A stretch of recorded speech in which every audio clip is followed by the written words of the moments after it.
नमस्कार दोस्तों, welcome back to child care with Ayurveda. दोस्तों, कई बच्चे लेट बोलते हैं या लेट बोलना शुरू कर रहे हैं, तो उनके पेरेंट्स का एक क्वेश्चन होता है मुझसे कि सर कहीं हमारे बच्चे को ऑटिज्म की शिकायत तो नहीं है। पेरेंट्स घबरा जाते हैं क्योंकि ऑटिज्म में भी बच्चा बोल नहीं पाता है। तो आखिर आप कैसे पता करेंगे कि हमारे बच्चे को नॉर्मल स्पीच डिले है, किसी दूसरे कारणों से स्पीच में डिले है, या हमारे बच्चे को ऑटिज्म है? तो आप दोनों में डिफरेंशिएट कैसे करेंगे? उन लक्षणों की मैं आपसे बात कर रहा हूं जिनको देखकर आप पहचान सकते हैं कि बच्चे को ऑटिज्म है या सिंपल किसी और कारण से बच्चे की स्पीच जो है वो डिले है, वो बच्चा बोल नहीं पा रहा है।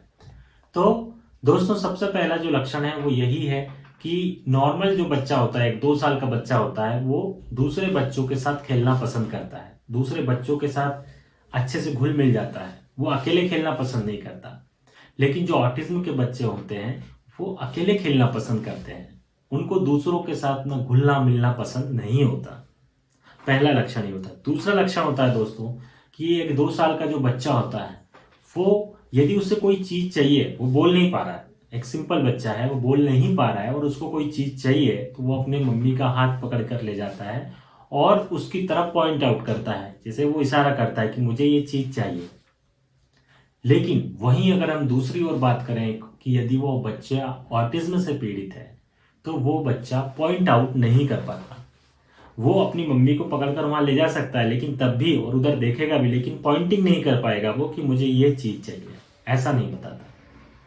तीसरी चीज दोस्तों, यदि एक नॉर्मल बच्चा है 2 साल का जो बोल नहीं पा रहा है और यदि आप उसको उसके नाम से बुलाते हैं, जैसे उसका नाम है बंटी, आपने बोला बंटी बंटी, तो वो आप जैसे ही आप नाम बोलेंगे वो तुरंत आपको रिस्पॉन्ड करेगा, आपकी तरफ देखेगा।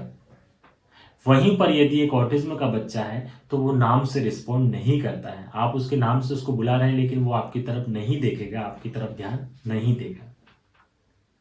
इसी तरह से दोस्तों, एक नॉर्मल बच्चा जो होता है वो अच्छे से आई कांटेक्ट करता है। जैसे मान लीजिए एक सामान्य बच्चा है, वो नहीं बात कर पा रहा है, बोल नहीं पा रहा है, लेकिन जब आप उसके नाम लेंगे तो वो आपसे आई कांटेक्ट करेगा, आपकी तरफ देखेगा, आपकी तरफ स्माइल करेगा।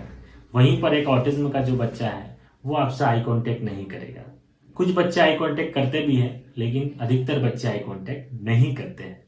इसी तरह से दोस्तों, यदि एक 2 साल का बच्चा है और तो वो अपने पेरेंट्स की नकल करता है, जैसे उसके पापा कह रहे हैं कि कुछ एक्शन कर रहे हैं तो वो भी उसके पेरेंट्स की तरह एक्शन करेगा। आपने बोला आ ऊ, तो वो भी वैसा बोलेगा, सेम एक्शन सेम कॉपी कर लेता है 2 साल का एक बच्चा।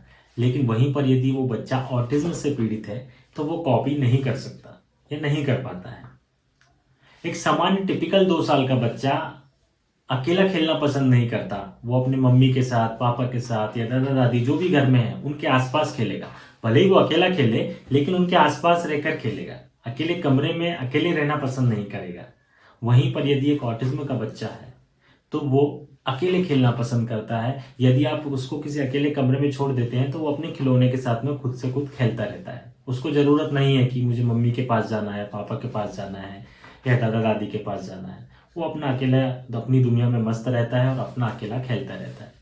तो ये जो दोस्तों मैंने कुछ लक्षण आपको बताए हैं, इनको आप अपने बच्चे में नोटिस कर सकते हैं। यदि आपको कोई डाउट है कि बच्चे में केवल स्पीच डिले है या ऑटिज्म है, तो यदि ऑटिज्म है, आपको लग रहा है लक्षणों को देखकर ऑटिज्म है, तब भी आप आयुर्वेदिक ट्रीटमेंट शुरू करिए जल्दी से जल्दी, ताकि बच्चे के ब्रेन का हम डेवलप कर सके और बच्चे को इम्प्रूवमेंट दे सके।